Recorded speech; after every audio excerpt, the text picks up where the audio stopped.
Bentrovati al meteo. Tempo sempre stabile sul Triveneto. Nel dettaglio, sul Veneto cielo sereno, al massimo poco nuvoloso su tutti i settori. Non sono previste precipitazioni degne di nota. Temperature minime comprese tra -1 e 0 gradi, massime tra i 9 e gli 11 gradi.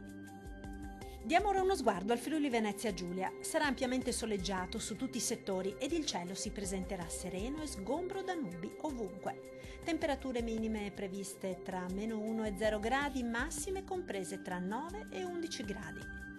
Vediamo infine la situazione del Trentino Alto Adige. Il cielo si presenterà sereno e limpido su tutti i settori. Locali foschie saranno possibili sul settore settentrionale. Non sono previste precipitazioni degne di nota. Temperature minime tra -5 e 1 grado, massime comprese tra 8 e 11 gradi.